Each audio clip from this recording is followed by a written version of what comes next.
Shalom, salam moderasi, kembali dalam program Suara Penyuluh Menyejukkan Kalbu bersama dengan saya, Freddy Siotang.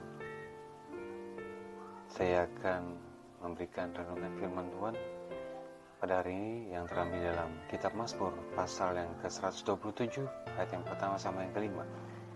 Demikian firman Tuhan.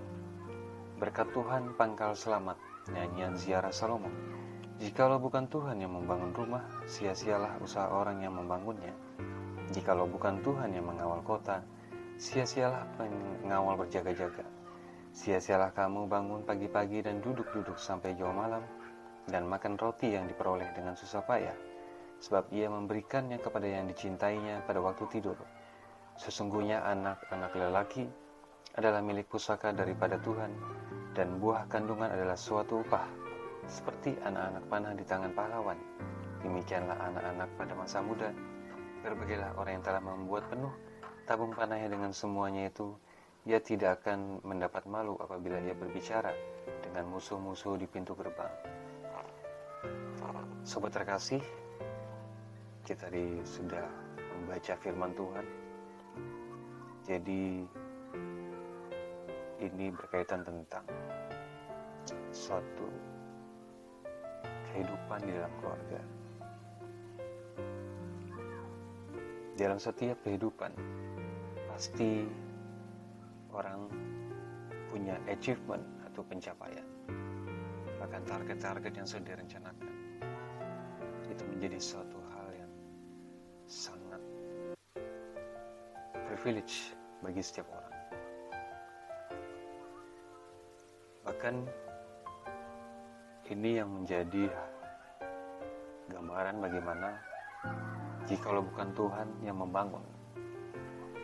Berarti ini bukan melihat pada konsep secara fisik ataupun konstruksi suatu bangunan, tetapi secara substansial adalah bagaimana kita memahami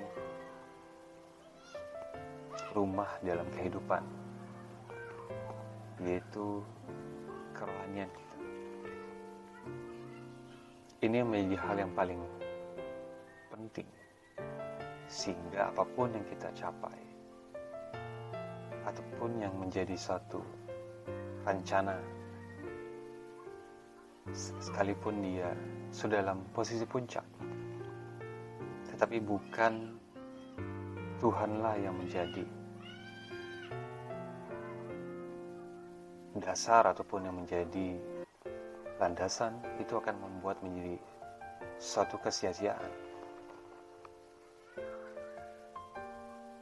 Sama seperti juga di ayat yang kedua, sia-sialah kamu bangun pagi-pagi dan duduk-duduk sampai jauh malam, dan makan roti yang diperoleh dengan susah payah, sebab ia memberikannya kepada yang dicintainya pada waktu tidur. Ini menjadi hal yang menjadi rutinitas dalam setiap kehidupan orang. Dengan bekerja keras, memperoleh apa yang sudah dikerjakan, dan pada waktu tidur, bagaimana juga digambarkan, itu juga diberikan.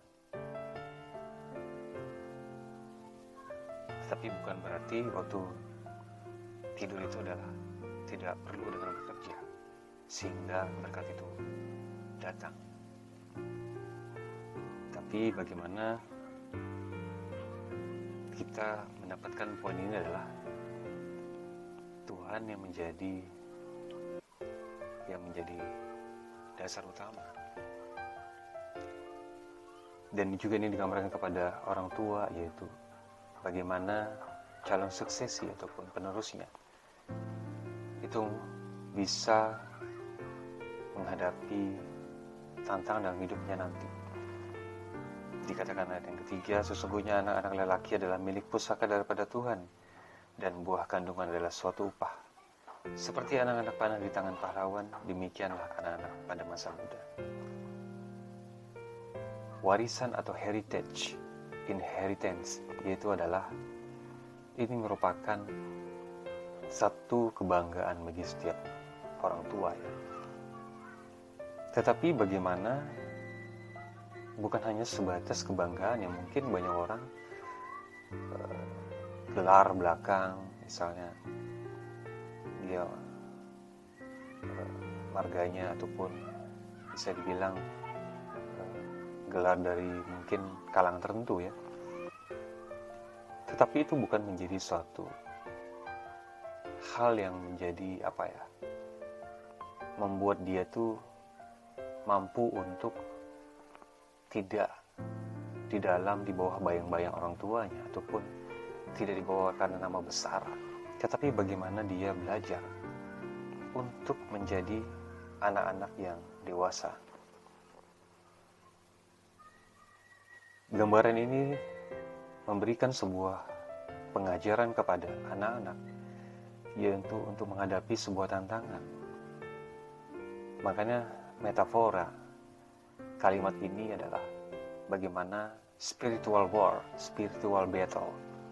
Peperangan rohani itu yang menjadi realita kehidupan generasi pada saat ini. Bila kita berbandingkan ya, bagaimana generasi yang dulu mungkin tantangannya mungkin membuat mereka lebih mentalnya lebih teruji. Tapi bagaimana kita melihat generasi sekarang ini, mereka terlahir dengan fasilitas yang cukup mewah, bahkan sangat comfort zone. Bahkan mungkin saja mereka lahir di gereja yang mungkin sudah memiliki reputasi yang baik, ataupun di dalam keluarga yang sudah cukup sangat mapan. Tetapi bagaimana mereka belajar untuk mampu mentalitasnya untuk bisa berhadapan ataupun berbicara di tengah-tengah tantangan dunia. Makanya dikatakan firman Tuhan di ayat yang kelima, berbagai orang yang telah membuat penuh tabung panahnya dengan semuanya itu.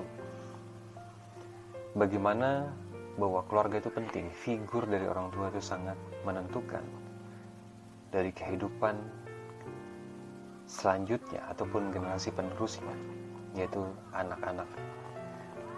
Bagaimana anak-anak